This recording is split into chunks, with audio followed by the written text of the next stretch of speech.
Hello friends, कैसे हैं आप सब। आप सबका स्वागत है हमारे चैनल पढ़ाई.com में। फ्रेंड्स, आज का हमारा टॉपिक है भारतीय शिक्षा का इतिहास, जिसमें पार्ट 6 हम डिस्कस करेंगे।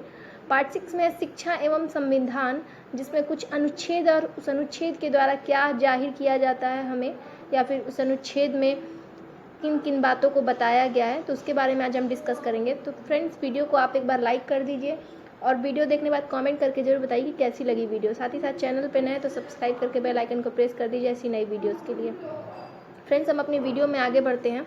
स्टार्ट करते हैं अपनी वीडियो को। अनुच्छेद 15 से स्टार्ट करेंगे। अनुच्छेद 15 में धर्म, प्रजाति, जाति, लिंग, जन्म स्थान आदि के आधार पर भेदभाव को समाप्त किया गया है। तो अनुच्छेद 15 के माध्यम से हमें क्या पता चला कि अनुच्छेद 15 में हमें धर्म, प्रजाति, जाति, लिंग या जो जन्म स्थान है आदि के आधार पर जो भेदभाव किया जाता है लोगों में, उसे समाप्त करने की बात कही गई है। अनुच्छेद 17 में अस्पृश्यता की समाप्ति की गई है। अनुच्छेद 16 में सार्वजनिक नौकरियों के संबंध में अवसर की समानता प्रदान की गई है। जो सार्वजनिक नौकरियां हैं सभी के लिए, उसमें उसके संबंध में कहा गया है कि सभी को अवसर प्रदान हो, चाहे वो किसी भी कैटेगरी का हो, सभी को उस नौकरी की अवसर प्रदान करनी चाहिए, समानता प्रदान की गई है।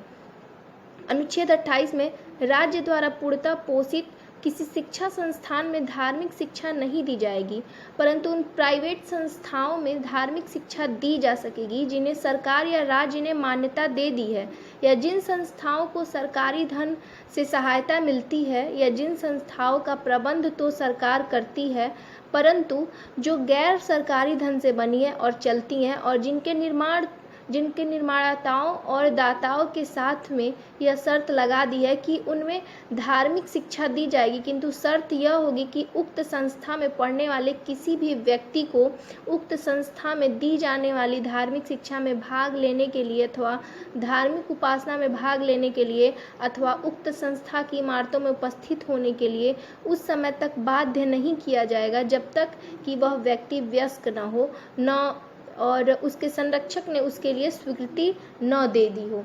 तो फ्रेंड्स, अनुच्छेद 28 में बताया गया कि राज्य द्वारा जो शिक्षा संस्थान है जिसमें धार्मिक शिक्षा नहीं दी जाएगी, परंतु वो प्राइवेट संस्था जिसमें धार्मिक शिक्षा दी जा सकेगी, जिन्हें सरकार ने और राज्य ने मान्यता तो दे दी है, लेकिन वो शिक्षा संस्थान जो गैर कानूनी धन से बनी है और चलती हैं और जिनमें धार्मिक शिक्षा भी दी जाती है, लेकिन उसमें शर्त रखा गया है कि उस संस्था में पढ़ने वाले किसी भी व्यक्ति को उस संस्था में दी जाने वाली धार्मिक शिक्षा में भाग लेने के लिए और धार्मिक उपासना में भाग लेने के लिए और उक्त संस्था की इमारत में उपस्थित होने के लिए उस समय तक बाध्य नहीं किया जाएगा जब तक कि वह व्यक्ति वयस्क न हो और उसके संरक्षक ने उसके लिए ये स्वीकृति न दे दी हो।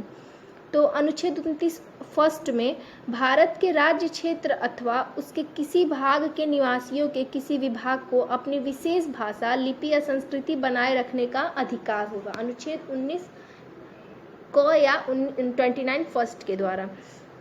अनुच्छेद 29 सेकेंड में भारत द्वारा पोषित या राज्य निधि से सहायता प्राप्त करने वाली किसी शिक्षा संस्थान में किसी नागरिक को धर्म, प्रजाति, जाति, भाषा या उनमें से किसी एक के आधार पर प्रवेश देने से नहीं रोका जाएगा। अनुच्छेद 29(2) के तहत।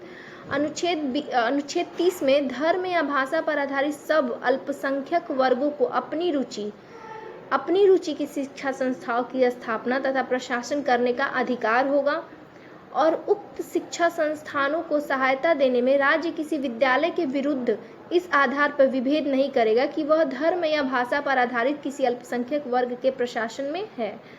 अनुच्छेद 45 में है फ्रेंड्स, राज्य जनता के निर्बल वर्गों के, विशेषतया अनुसूचित जातियों तथा अनुसूचित जनजातियों के शिक्षा तथा अर्थ संबंधों हितों को विशेष सावधानी से उन्नति करेगा और सामाजिक अन्याय तथा सब प्रकार के शोषण से उनका संरक्षण करेगा। अनुच्छेद 45 के तहत ये बात कही गई है। अनुच्छेद 237 में एंग्लो इंडियन समुदाय के हितार्थ शैक्षिक अनुदान की स्वीकृति का प्रावधान है। अनुच्छेद 343 में देवनागरी लिपि में हिंदी संघ की राजभाषा होगी। जो देवनागरी लिपि है हिंदी में, देवनागरी लिपि में जो हिंदी है वो संघ की राजभाषा होगी, ये बताया गया है।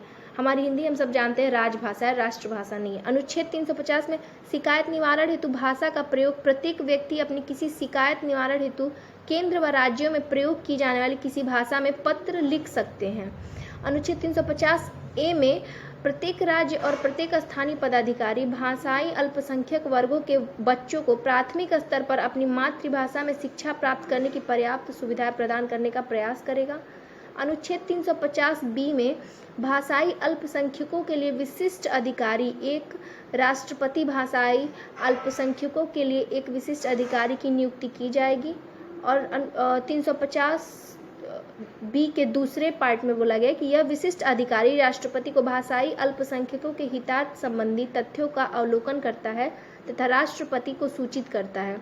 राष्ट्रपति इन रिपोर्टों को आवश्यकता महसूस करने पर संसद के दोनों सदनों में रख सकता है और संबंधित राज्यों को भेज भी सकता है। धारा 351 में है हिंदी भाषा की वृद्धि करना, उसका विकास करना तथा उसकी समृद्धि सुनिश्चित करना संघ का कर्तव्य होगा और जिससे यह भारत की मिश्रित संस्कृति के विभिन्न अंगों की अभिव्यक्ति का माध्यम बन सकेगा। तो फ्रेंड्स, आज की वीडियो में बस इतना ही। वीडियो को अंत तक देखने के लिए धन्यवाद।